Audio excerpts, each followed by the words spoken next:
negara kafir yang wajib untuk kita perangi, kita musuhi, dan orang-orang yang berkemajuan kita, pokoknya kita basmilah sampai tegak negara ini, negara Islam versi kami saat ini. Bagaimana cara kita untuk memupuk agar generasi kita selanjutnya tetap berakhlak, beretika terhadap yang lebih tua, ataupun kepada sesamanya, ataupun kepada yang lebih kecil. Mungkin sekian dari saya.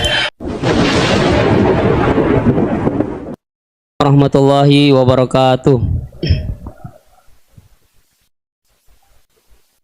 Yang saya hormati Bapak yang ada di depan, terutama Bapak Kiai Gus Baha. Perkenalkan, nama saya Imran, asal dari Poso, Sulawesi Tengah. Alhamdulillah pada kesempatan hari ini kita diberikan nikmat oleh Allah untuk bisa bertemu dengan Bapak Kiai yang mungkin secara pribadi dan mewakili mungkin perasaan teman-teman semua di sini. Ada kerinduan, keinginan untuk berjumpa langsung dengan Kiai, dan alhamdulillah terlaksana dengan berkat artinya dari Allah Subhanahu wa taala melalui bapak-bapak kita dari Densus bisa memfasilitasi. Pak Kiai, yang pertanyaan saya, kita ini kan teman-teman ini bahasanya ex napiter, pernah masuk dalam kesalahan kebencian terhadap negara. Bahkan diantara kita ini ingin membentuk negara sendiri, ya kan? Apalagi kami dari Poso, terutama MIT Mujahidin Indonesia Timur, itu pengen bentuk komunitas bahkan negara di Poso, gitu loh. Artinya ada kebencian-kebencian. Nah, bagaimana? Karena kami dulunya punya doktrin negara ini negara yang togut, gitu loh. Negara kafir yang wajib untuk kita perangi, kita musuhi, dan orang-orang yang berkemajuan kita, pokoknya kita basmilah sampai tegak negara ini, negara Islam versi kami saat itu. Nah, mungkin ada pesan atau ujangan nasihat untuk kami ini untuk semakin kuat, ataupun ada kisah-kisah ataupun ayat-ayat yang menjelaskan bagaimana kita itu harus sungguh-sungguh mencintai negara kita yang kita cintai ini. Kemudian yang kedua, Pak Kiai, terkait masalah ihsan ini seperti apa? Karena mahwal Islam, mahwal iman. Nah, ihsan ini kita mungkin yang belum terlalu kami pahami. Apa itu ihsan yang kata Nabi, anta'budullaha ka'annaka tarahu fa illam takun tarahu fa innahu yarak. Mungkin ada penjelasannya, Pak Kiai, Gus. Mungkin hanya ini yang dapat saya sampaikan. Assalamualaikum warahmatullahi wabarakatuh.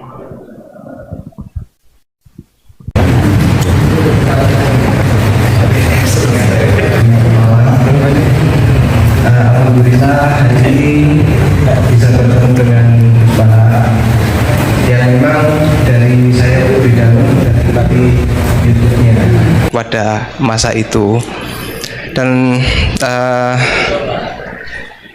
di sini Gus mungkin terdiri dari banyak saudara-saudara kita yang dari berbagai tempat, berbagai karakter dan berbagai sifat. Nah, yang saya ingin tanyakan, bagaimana kita memupuk konsep persaudaraan tanpa memandang kepentingan duniawi. Karena kebanyakan dari kita bersaudara karena kepentingan, bukan bersaudara karena ya kita adalah saudara. Terus kemudian yang kedua yang ingin saya tanyakan itu, kita hari ini adalah mengalami degradasi moral yang luar biasa.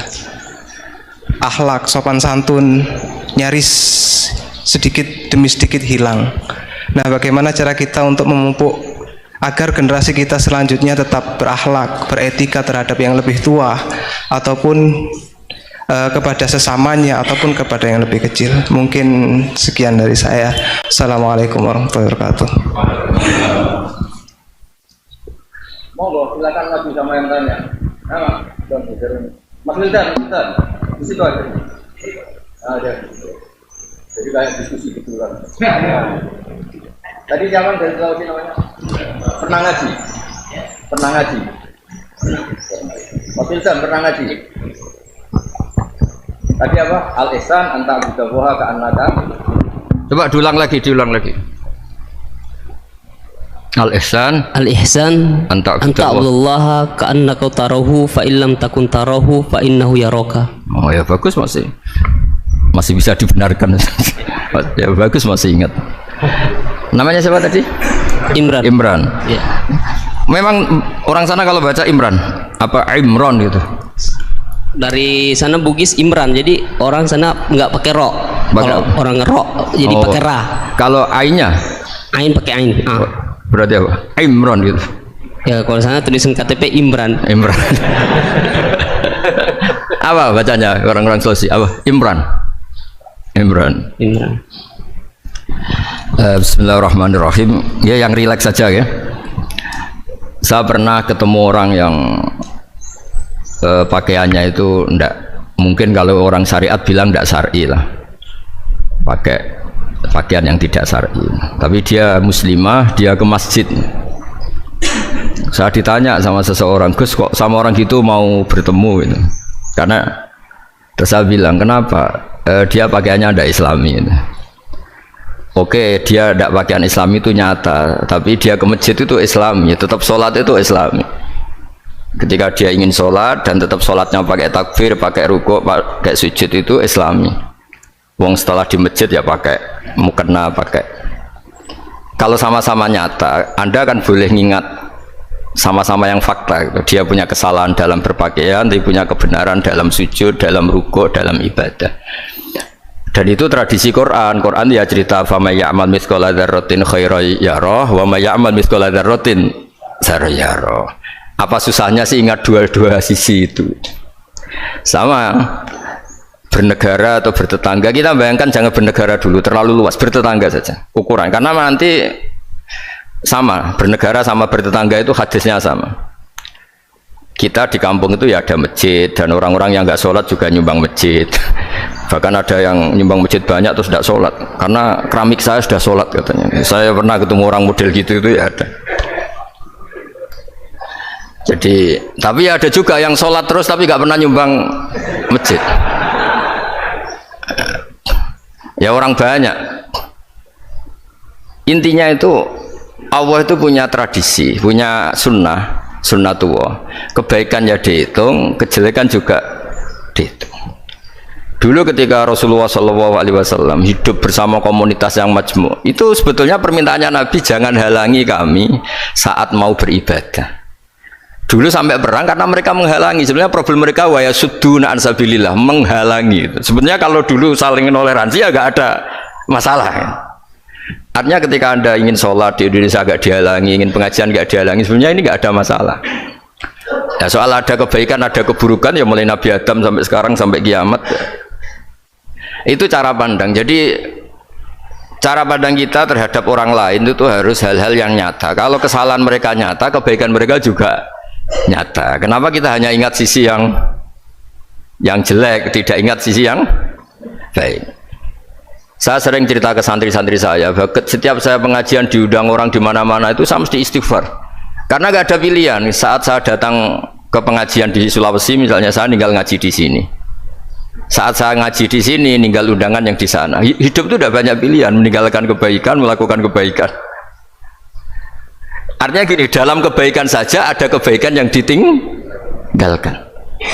Apalagi dalam kejelekan. Makanya di sini ada pepatah terkenal dalam ilmu tasawuf tuh, wastighfaruna yahtaju ilal istighfar. Saat Anda baik saja butuh istighfar.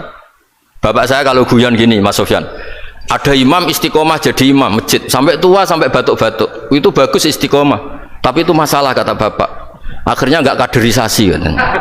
Itu istiqomah apa nggak mau diganti orang lain katanya. Ada kiai dai di mana-mana, itu mesti orang muji, oh itu dai di mana-mana, laris nggak pernah di rumah, pondoknya pasti bubar itu karena ditinggal. Jadi kebaikan seperti ada orang sering sowan kiai, wah itu malah lebih masalah lagi kan. Kadang kiainya pas istirahat, yang disalamkan template uang jatah susu anaknya. Hari itu waya tagihan malah lari sowan kiai. Nah, harusnya di rumah ada berdoain tagihan listrik entah apa. Jadi makanya di hikam itu terkenal kata-kata manusia itu siapa? Manusia itu mangkanat mahasinuhu masawiyah fakai falatakunu masawihi masawiyah. Manusia itu orang ketika baik saja salah, apalagi pas salah. Coba saya misalnya pidato begini, di atas panggung saya orang alim pidato nasihati orang. Di saat yang sama seperti yang tanya Mas Wildan tadi, ada agak sopannya. Di situ ada mungkin orang yang lebih sepuh dibanding saya. Masa lebih muda kok di atas, yang di bawah lebih tua. Ada tidak sopannya? Mau nggak pidato disuruh, mau di atas disuruh, nggak sopan sama yang. Tapi misalnya yang paling sepuh pidato nggak pernah ngaji kok pidato, terus gimana? Artinya ketika kita baik saja ada salahnya, apalagi pas salah. Sebab itu ajaran Rasulullah itu suruh berdoa Rabbana dzolamna anfusana. Sebelum minta itu merasa ya Allah kita ini mendolimi diri kita sendiri. Karena dalam pilihan-pilihan itu pasti ada salahnya. Coba misalnya Anda bangun masjid habis 2 miliar, yang harusnya 1 miliar sudah jadi. Terus nanti suatu saat ketemu Allah ditanya, itu ada orang miskin, fakir miskin, yatim. Andai kan kamu sumbang 1 miliar itu sejahtera semua. Gara-gara kamu bangun masjid terlalu mewah. Ya tapi kadang-kadang orang kebaikannya itu orientasinya bangun masjid, gak tertarik nyumbang fakir.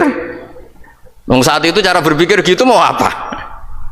Tapi kalau dia kumuluhur manusia terbaik karena bangun masjid 2 miliar, coba diaudit secara kepentingan syar'i.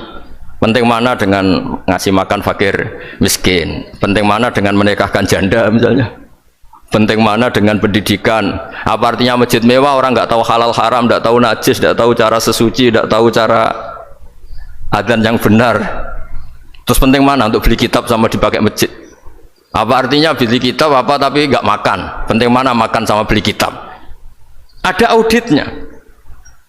Makanya manusia itu ketika baik pun disuruh istighfar, apalagi ketika salah. Nah dengan perasaan seperti itu kebencian pada orang lain luluh karena potensi baik pada orang lain ternyata tinggi dan potensi salah ke kita juga tinggi. Nah dilatih gitu. Jadi di Ihya itu ada kitab tawaduk. Kitab tawaduk itu dilatih. Ketemu orang tua, huwa aksaru ibadatan, dia mesti ibadahnya lebih banyak karena lebih tua timbang saya, pasti sholatnya lebih lama timbang saya. Ketika Anda sudah tua melihat anak-anak, huwa aqallu minni maksiatan, mesti maksiatnya tidak banyak karena masih kecil. Terus ketika melihat orang fasik maksiat, la'alla wa yatubu alaih fa inna wa tawwabur rahim, mungkin Allah memberi tobat, bisa saja. Umar itu ingin bunuh Nabi, tapi Allah memberi tobat. Yang sowan kiai saja tidak mesti dapat tobat. Umar ingin bunuh Nabi, tapi Allah memberi tobat. Akhirnya ya tobat jadi Islam yang baik. Dalam sejarah Wali Songo, Kalijogo sowan Sunan Bonang itu ingin garong, tapi malah jadi muridnya jadi wali. Kalau Allah sudah menghendaki tidak ada ya. Perang Uhud orang Islam kalah itu karena panglimanya siapa? Khalid bin Walid. Tapi dia malah yang dapat hidayah. Nah sama orang yang sekarang Anda benci bisa saja Allah merencanakan ada apa? Hidayah di situ. Dan kita yang merasa benar jangan saja ada rencana Allah bikin kita su'ul khotimah, naudzubillah min dzalik, kan tidak pernah tahu. Nah, dari tidak pernah tahu itu orang diusahakan tawaduk. Wa ma adri ma yuf'alu bi wala bikum, kita tidak pernah tahu. Makanya meskipun saya ini kiai terus kata orang banyak itu ketop, kalau istighfar ya nangis betul ya. Cuma kan nggak perlu di depan umum, nanti ada penampilan kan ribet kan nanti. Sudah nangis gak ikhlas kan gak mutu. Ya gitu ya. Yang Mas Wildan tadi apa pertanyaannya diulang selain masalah akhlak tadi? Tentang bagaimana cara kita bersaudara tanpa memandang kepentingan duniawi. Nah, ya makanya tadi saya bilang bernegara itu pakai hadis, misalnya Nabi pernah ngendikan kamu itu punya 3 tetangga, yang satu punya 3 hak, yaitu dia tetangga kamu, dia seagama kamu, dia sesaudara kamu. Jadi ada 3 hubungan, seagama, sesaudara, dan tadi apa? Dia tetangga kamu, dia seagama dengan kamu, dia masih kerabat kamu. Terus ada tetangga yang punya 2 hak, yaitu dia tetanggamu, seagama dengan kamu, tapi tidak sekeluarga dengan kamu.